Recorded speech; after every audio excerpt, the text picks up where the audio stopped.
Hello and welcome to the viewers of this video. This is the Orange Fan here, bringing you another entry for the episode Recap and Thoughts category. This video will be dedicated to the A segment of episode 73 of Codename Kids Next Door, Operation C.R.I.M.E. We begin this segment with number 2, number 3, and number 4 riding the bus to school, and number 3 is trying to finish her social studies homework, coloring in a map of the United States and giving each state a different color.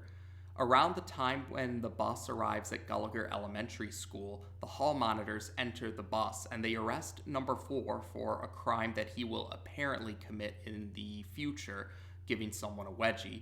Number 2 finds it odd that the hall monitors would arrest someone for a crime that they apparently will commit in the future, rather than arresting them after they actually commit the crime.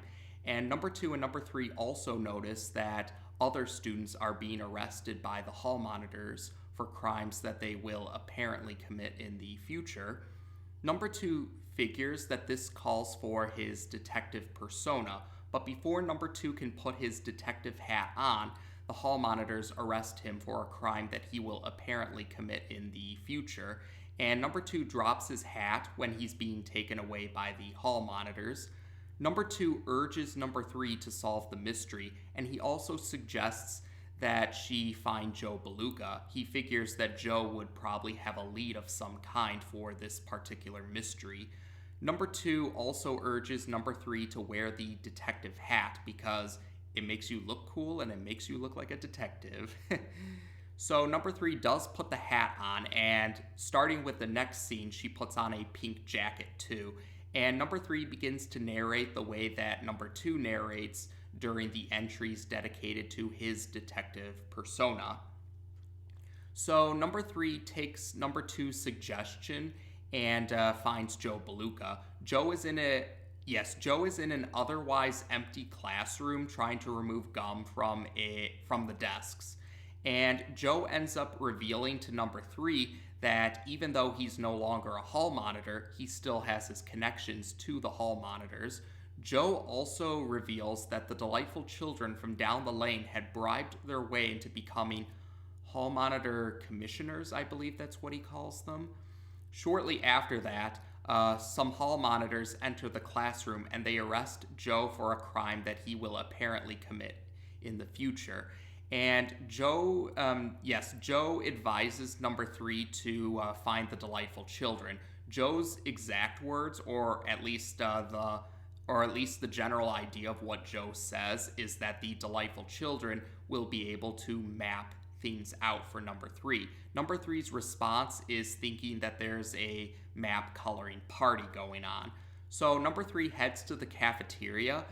She heard that's where the delightful children are. And number 3 is disappointed that it doesn't look like there's a party going on in the cafeteria, or number 3 calls this the worst party ever, or something along those lines at least.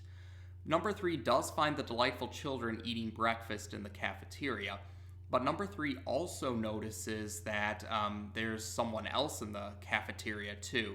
This other individual is a boy with mismatched eyes. The boy whispers something into one of the ears of the delightful children, and then he walks by number 3. Number 3 notices a crayon on the ground, and she figures that this particular color, the color of this particular crayon is perfect for one of the states that she's coloring for her map. That's what number 3 thinks. So she picks up the crayon. And the delightful children inquire number 3 about why she's interrupting their breakfast. Number 3 responds that she heard that the delightful children can solve her coloring problem. The delightful children insist that they don't know what number 3 is talking about. Number 3 responds that she thinks they do know what she's talking about. The delightful children are surprised when they see number 3 holding the crayon that she found not too long ago. And the delightful children admit that they have established a a pre-delinquency department. I believe that's what they call it. But essentially, this department is dedicated to arresting students for crimes that they haven't committed yet. And the Delightful Children, yes, that's essentially what the Delightful Children's monologue is about. Number 3 questions if she missed the map coloring party. The Delightful Children respond that the only party going on right now is in detention, and that everyone in the school has received invitations, or all the students at least have received invitations, according to the Delightful Children. So number 3 decides to go to the detention area of Gallagher Elementary School, and she says that she considers the detention area to be the worst party ever. But number 3 is talking to number 2. Yes, number 3 is visiting number 2 while he's still in detention. And number 2 does find it odd, or yes, number 2 finds it odd that the hall monitors apparently have a way of finding out how someone will commit a crime in the future. And he thinks number 3 isn't really paying attention because she's still coloring her map. And number 3 admits that she's not really listening. She does, however, bring up she brings up the crayon that she picked up from the ground of the cafeteria that was apparently dropped by the boy with mismatched eyes. And this catches number 2's attention, hearing the boy with mismatched eyes was meeting with the Delightful Children, and he requests to see the crayon. So yes, number 2 inspects the crayon, and he figures out that this crayon comes from the abandoned art department of Gallagher Elementary School, and he suggests that number 3 visit the abandoned art department, or the abandoned art classroom. Number 2 brings up that there will be a lot of crayons in that classroom, and that really excites number 3. Yes, number 3 is really excited when number 2 mentions that there will be a lot of crayons in this abandoned art department or classroom. So number 3 does go to the abandoned art department, or the abandoned art classroom, and she sees the hall monitors are watching the boy with mismatched eyes. Yes, the boy with mismatched eyes is coloring on paper with the crayons, or he's drawing something on various pieces of paper with crayons, and the hall monitors are watching to see what he draws. Number 3 does notice a pile of crayons nearby, and she's very excited about this because this will help her with her social studies homework. Eventually, the boy with mismatched eyes does finish a drawing, and the hall monitors figure that another student is going to commit a certain crime. Or yes, this drawing features another student who will apparently commit a crime in the future, so they go to, or at least some of the hall monitors go to find this particular student. When number 3 is about to leave, the Delightful Children confront her, and the Delightful Children warn number 3 about investigating, or something along those lines at least. The Delightful Children then order some of the hall monitors to arrest number 3, but the hall monitors arrest the Delightful Children. Apparently, the Delightful Children will run in the hallway at some point in the future. The Delightful Children insist that they wouldn't do something so childish, but they do end up running away shortly after that. Some of the hall monitors are still around, and they prepare to arrest number 3. Apparently, number 3, or yes, they claim that number 3 will pull the fire alarm at some point in the future. Number 3, though, manages to escape from the hall monitors chasing after her. She finds a supply closet to hide in, but she happens to find that someone else is in the supply closet too, Joe Beluga. Number 3 is surprised that Joe is not in detention already. Joe reiterates what he said earlier, that he still has his connections to the hall monitors, even though he's not a hall monitor with them, and he was able to strike a deal with them, he says. Joe comments that it looks like number 3 and himself might be the only students that haven't been sent to detention yet, and Joe thinks that there's someone who can help them out. He says that this individual is in the cafeteria. Number 3 Yes, through narration, number 3 says that she tried to warn Joe that the party in the cafeteria wasn't all that great, but Joe was insistent that they go to the cafeteria. So, yes, number 3 and Joe arrive in the cafeteria and they see the boy with mismatched eyes. Number 3 calls him Crayon Boy. And then the hall monitors arrive and they arrest number 3. Joe admits that the deal he struck with them was to help the hall monitors in capturing number 3, or yes, arresting number 3 and sending her to detention. Yes, Joe said the deal he struck with them was that if he helped the hall monitors arrest number 3, that was the deal. Yes. And Joe is hoping that this also means that he can join the hall monitors again.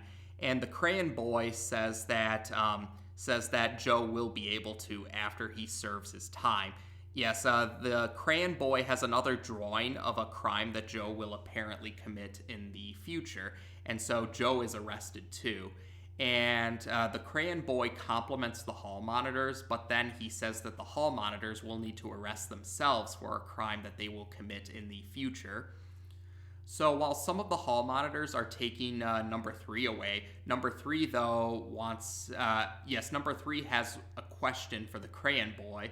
What color is Nebraska? Yes, that's the question. And the Crayon Boy is baffled by this. He figures that number 3 would want to hear about his elaborate plan. But nope, number 3 is not interested in the elaborate plan. She just wants to know what color Nebraska is for her social studies homework. Yes, the Crayon Boy is still baffled by this, but he decides, okay, I'm just going to tell you my elaborate plan anyway. So the Crayon Boy admits that in the past, other students had a habit of cutting in front of him in line. And so by the time that in the cafeteria, during lunchtime, during the lines for lunch, during lunchtime naturally, the Crayon Boy, other students would cut in front of the Crayon Boy. So by the time the Crayon Boy's turn came up during the lunch line, none of the good food was left to eat, according to the Crayon Boy. So the Crayon Boy had the Crayon Boy was hoping that if everyone else in school, if all the other students are in detention, then the Crayon Boy will be the first student in line for lunch, since he'll be the only person in the line. And the Crayon Boy also admits that he can't really predict the future, the Crayon Boy doesn't really know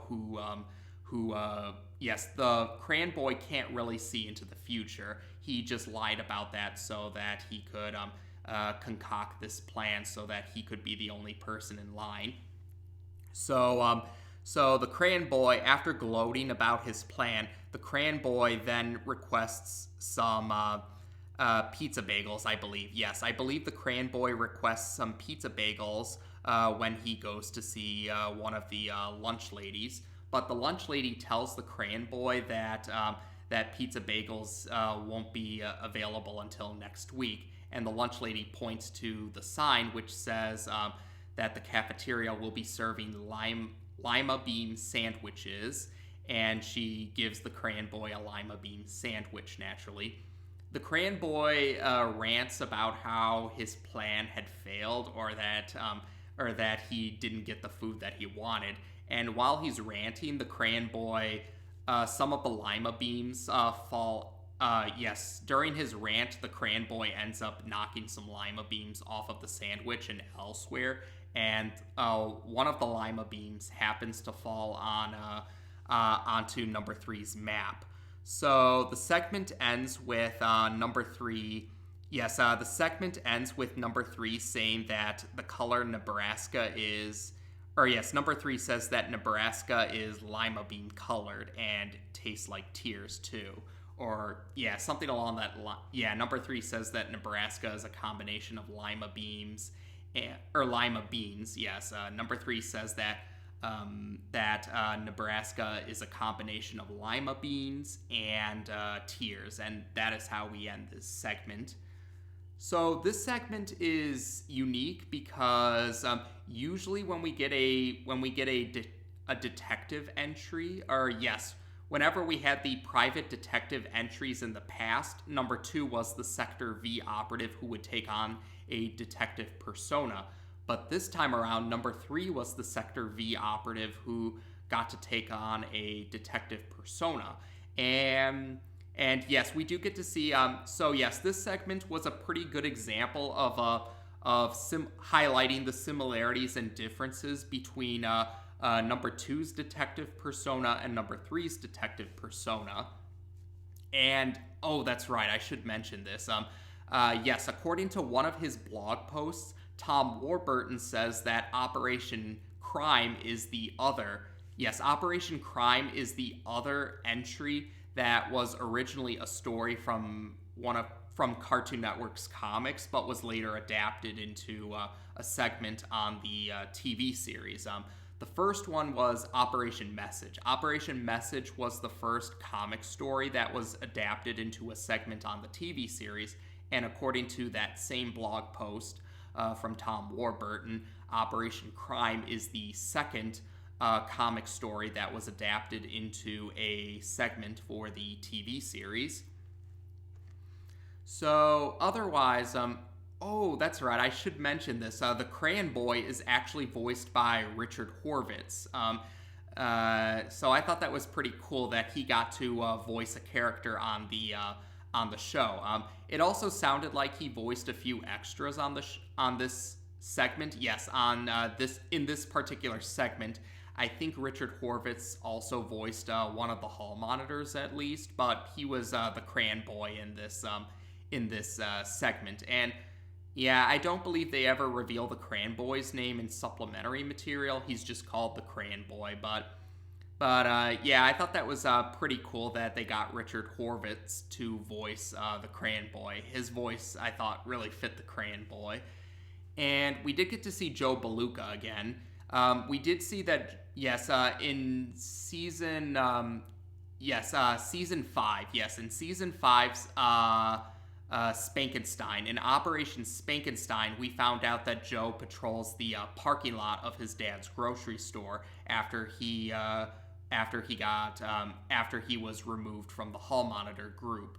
So with regards to being in school, though, with regards to Gallagher Elementary School, we see that Joe Beluga removes gum from desks now. And this segment did reveal that Joe Beluga was hoping to become a hall monitor again, although he ended up being betrayed.